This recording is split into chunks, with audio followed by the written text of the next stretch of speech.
ఒక పక్కన మీరు ఒకసారి ఆలోచిస్తే ఇదే అసెంబ్లీలో నాకు మా కుటుంబానికి మా మిస్సెస్కి జరిగినటువంటి అవమానానికి నా జీవితంలో ఎప్పుడూ బాధపడలా. నా మీద బాంబులతో దాడి చేసినప్పుడు కూడా వీరోచితంగా ఎదుర్కొన్నా. 2003 సెప్టెంబర్ అక్టోబర్ నాకు ఇప్పటి కూడా జ్ఞాపకం. ఆ రోజు నా మీద బాంబులు చేసినప్పుడు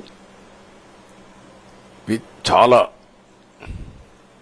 ఒక పానిక్ రియాక్షన్లో కూడా నేను భయపడలేదు.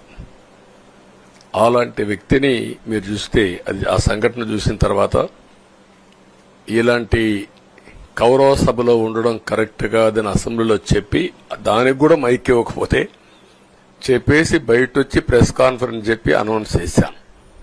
మళ్లీ క్షేత్రస్థాయిలో గెలిచి అసెంబ్లీని గౌరవ సభ చేసి అసెంబ్లీకి ఎంటర్ అవుతానని చెప్పాను. నేను ఏదైతే ఆ రోజు ఒక ప్రతిజ్ఞ చేశాను దాన్ని నిజం చేయడానికి ప్రజలు సహకరించారు. మామూలుగా సహకారం కాదది. నేను ఇన్ని సంవత్సరాలు చాలాసార్లు చాలా ఎలక్షన్లు గెలిచాం, కొన్ని ఎలక్షన్లో ఓడిపోయాం. ఎలక్షన్లో ఓడిపోయినప్పుడు నేను ఎప్పుడూ కుంగిపోలేదు. ఎలక్షన్లో గెలిచిన తర్వాత గంతులేయలేదు.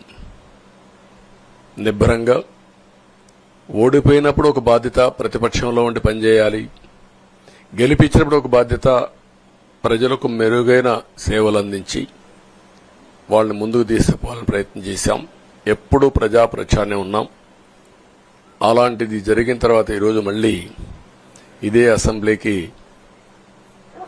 నేను ఏదైతే చెప్పానో అది చేసి వెళ్ళడం అనేది ఒక తృప్తి, ఒక గౌరవం. ఆ గౌరవాన్ని నిలబెట్టిన ప్రజలను కూడా మనస్ఫూర్తిగా అభినందిస్తూ మీ రుణం తీర్చుకుంటాం. ఏ విధంగా పనిచేయాలో పనిచేస్తాం.